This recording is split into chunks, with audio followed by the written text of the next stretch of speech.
Liberation Day. Waiting for a long time.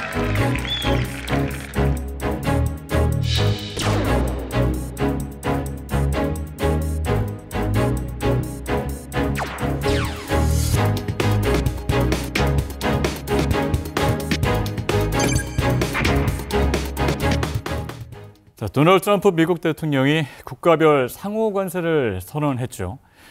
25%의 자동차 관세가 발효됐습니다. 정부가 이에 대응하겠다고 밝혔는데요. 현재 미국엔 이미 영향이 나오고 있습니다. 대담해서 자세히 살펴보겠습니다. 잠시 후 윤석열 대통령 탄핵 심판 선고가 내려집니다. 국회가 탄핵 소추안을 의결한 지 111일 만인데요. 서울 스튜디오 연결해서 자세한 내용 알아보겠습니다. 박성욱 앵커. 네, 대담 이어가겠습니다. 전 세계를 흔들어 놓은 트럼프 대통령의 관세 조치, 그리고 윤석열 대통령 탄핵 심판 선고 관련 소식까지 조현정 시사평론가와 이야기 나눠보겠습니다. 어서 오십시오. 네, 안녕하세요. 예. 트럼프 대통령의 상호 관세가 드디어 발표가 됐습니다. 당일 트럼프 대통령 발표상으로는 25%, 그리고 백악관 부속소에서는 또 26%. 네. 근데 이제 정정이 돼서 결론은 25%로 네. 우리나라에 대한 관세가 최종 확정이 됐습니다. 네, 그렇습니다. 이 상호 관세라는 게 기본적으로 모든 나라에 10% 부과가 되고 거기에 플러스 알파로 네. 더 조금씩 다르게 들어가는 건데요. 이번에 발표된 걸 쫙 보니까 중국이 34%, 베트남이 46%, 뭐 대만, 태국 이런 나라들도 30% 넘겼어요. 예. 그런데 우리나라는 그거에 비하면 25%니까 좀 낮다고는 할 수 있지만 그렇지도 않은 게 유럽연합이 20% 받았고 영국, 브라질, 호주가 10% 그리고 일본도 24%입니다. 근데 우리나라 대규모 투자까지 약속을 한 동맹인데 일본보다 더 나온 거예요. 그래서 무엇보다 우리와는 FTA 체결 국가인데 이거를 뭐 사실상 모두 무력화했다 이렇게 볼 수 있고 트럼프는 리스트에서 우리나라를 7번째로 올려놨습니다. 특히 한국과 일본을 콕 집어서 뭐 관세 제재라든가 이런 비금전적 무역 제한이 최악일 수 있다 이렇게도 언급을 했는데요. 이날 그 트럼프가 공개한 차트 보면은 뭐 한국은 미국의 50%에 상당하는 관세를 부과하고 있기 때문에 미국은 반대급부로 25% 부과한다 이런 논리예요. 그런데 뭐 사실 이거 뭐 근거는 딱히 없는 이번에도 뭐 그렇습니다. 예, 앞서도 잠시 짚어주셨습니다만 트럼프 대통령이 상호 관세를 직접 발표하면서 최악 침해국 명단을 함께 밝혔는데 우리나라가 포함이 됐어요. 그리고 FTA 체결 국가 중에는 가장 높은 수준인 25% 관세를 물게 됐습니다. 네, 뭐 어떻게 보면 미국이 우리한테 이렇게 할 수 있나 싶을 정도로 FTA 체결 국가 중에 가장 지금 뭐 폭탄을 떠하는 상황이고요. 호주, 칠레, 뭐 싱가폴 이런 나라들은 기본 관세율 10%만 매겨졌고 나머지도 뭐 이스라엘이 17% 이렇게 뭐 20% 수준에 그친 거를 볼 수 있어요. 네, 미국은 그 기존 관세율하고 환율이라든가 무역 장벽 등을 감안해서 미국에 관세하는 관세율을 정하고 여기서 뭐 최대 50%를 깎았다. 우리가 할인해 준 거다 이렇게 얘기를 하는데 그러면은 그 미국 입장에서는 사실 그 대한국 무역 적자가 커졌다는 게 가장 큰 이유라고 사실은 볼 수 있는 거고요. 그 미국에서 우리나라에 대한 무역 적자 규모가 트럼프 일기 행정부 때하고 비교를 하면은 그 2018년입니다. 그때가 26조 원 정도까지 떨어졌다가 지난해 3배 이상으로 늘어났거든요. 그리고 또 그 미중 무역 갈등이 본격화되면서 우리가 중국보다 이 미국으로 자동차 반도체 수출을 늘려가면서 흑자가 급증한 그런 측면도 있습니다. 특히나 그 미국이 가장 사실은 제일 노리고 싶은 나라가 중국이잖아요. 근데 중국의 수출 통로 역할을 한국이 하고 있다라는 시각이 반영이 된 것으로 풀이가 되기도 합니다. 특히 이게 우리나라에만 부과된 게 문제가 아닌데 중국 같은 경우에는 가장 첫 타자로 그 대상국이 됐잖아요. 네. 그러고 나서 또 20% 추가 관세 되고 이거 막 다 계산을 해보면 뭐 74% 정도 나옵니다. 그리고 아까 말씀드린 베트남도 46%. 근데 중국하고 베트남 하면은 우리나라가 생산 기지를 굉장히 많이 두고 있는 베트남도 그렇죠. 그래서 이런 거기서 운영 중인 공장들도 관세 대상에 포함이 되는 거기 때문에 어떻게 보면 우리는 이제 공급망의 재편성까지도 고려를 해야 되는 상황이 왔습니다. 예. 그 앞서서 짚어드린 대로 25, 26, 다시 25로 가는 과정만 보더라도 이게 얼마나 졸속적으로 이루어졌는지를 좀 평가할 수 있을 것 같은데 실제로 트럼프 대통령이 대한민국이 미국에 대해서 50% 정도의 관세를 매기고 있는데 우리가 이거 절반 깎아줘서 우린 25%만 한 거야라고 이야기를 했습니다. 근거가 대체 어딘지를 모르겠어요. 이게 뭐 트럼프 말이 하도 기습적인 게 많기도 하고 그래서 관측도 여러 가지였는데 트럼프가 또 얼마 전에 그랬어요. 좀 더 친절하게 할 것이다. 그래서 이 친절하게 할 거라는 말은 생각보다 조금 더 유하게 하려나 막상 뚜껑을 열었을 때는 유한 정책이 나올 수도 있겠다 했는데 그게 아니라 너희 나라 50%나 우리한테 매기지만 우리는 절반으로 부과할게. 우리가 관대하게 해줄게. 뭐 이런 뜻이었어요. 그런데 그러면서도 이번에는 그러니까 미국이 트럼프가 주장하는 상대 국가가 미국에 약탈해 간다. 그 약탈이 얼마나 어떤 근거로 나오고 있는 건지 그건 제시하지 않았습니다. 굳이 따지자면 뭐 부가가치세라든가 여러 가지 뭐 비관세 이런 것들을 집어넣어서 뭐 했다고는 하지만 실질적으로는 다 안 맞는 말이고요. 그거를 조금 간략하게 보면은요. 이게 미국이 특정 국가에 50을 수출한다고 가정을 할게요. 좀 표로 준비를 해봤는데 50을 수출하고 100을 수입을 한다. 그러면 이거를 수입액 100으로 나누는 거예요. 그래서 미국의 적자가 50이 된다. 이거를 전부 상대국의 관세율로 간주를 하는 건데 이 말인 즉슨 뭐냐면 트럼프식으로 계산을 하면 이게 무역 적자가 클수록 관세율을 높이는 거기 때문에 우리같이 미국에서 돈 많이 벌어오는 나라일수록 관세율을 크게 맞을 수밖에 없다. 요렇게 정리를 좀 할 수 있겠습니다. 그러니까 결국에 트럼프의 구상은 한 가지는 1차적으로는 그거겠죠. 조세 수입으로 돈을 번다.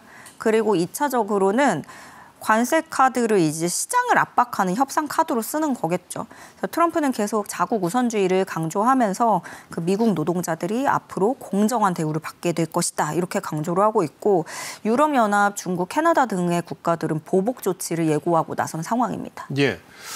이번 상호 관세에는 사실 품목별 관세로 일부 예고가 됐던 품목들은 제외가 됐습니다. 대표적인 것이 이제 자동차였는데 자동차는 이제 그 직후에 나왔어요. 25% 이것도 확정이 됐습니다. 그래서 우리의 대미 수출 품목 1위 품목이 바로 자동차인데 우리 자동차 업계 타격이 좀 불가피해 보입니다. 예, 뭐 품목별 관세하고 상호 관세가 중첩이 되는지 이런 우려는 있었는데 그거는 뭐 다행히는 아니지만 그렇지만 이미 품목 관세에서 자동차 관세 25%가 정식으로 발효가 됐잖아요. 근데 자동차가 워낙에 뭐 우리 수출 효자 종목이기 때문에 그만큼 상당한 타격이 예상되는 건 어쩔 수가 없고요.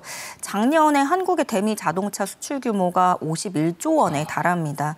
이것은 또 미국을 포함한 전 세계 국가에서도 상당히 큰 비중을 차지하고 있는 거고요.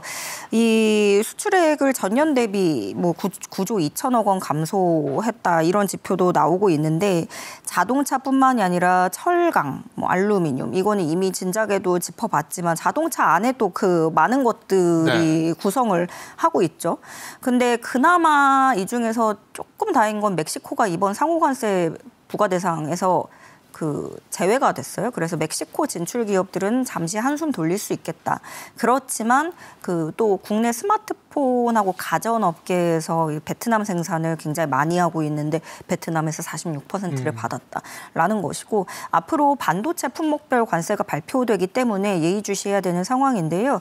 대기업, 중소기업 할 것 없이 사실 모두가 비상이고 그나마 대기업은 뭐 생산 기지를 옮긴다거나 뭐 미국과 어떻게 뭐 협의를 한다든가 이럴 여지라도 있는데 중소기업들은 굉장히 대처하기 어려운 그런 상황입니다. 예. 당장 자동차 관세가 발효되면서 정부도 긴급 지원 대책을 발표했습니다. 관련 내용 들어보시죠. 정부는 우리 기업의 피해를 최소화하기 위해 대미 협상에 총력을 다하겠습니다.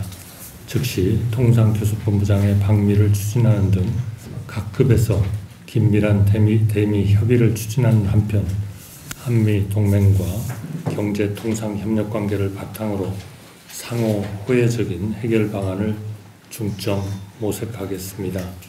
당장 오늘부터 관세가 적용되는 자동차 산업에 대해서는 다음 주까지 긴급 지원 대책을 발표하겠습니다.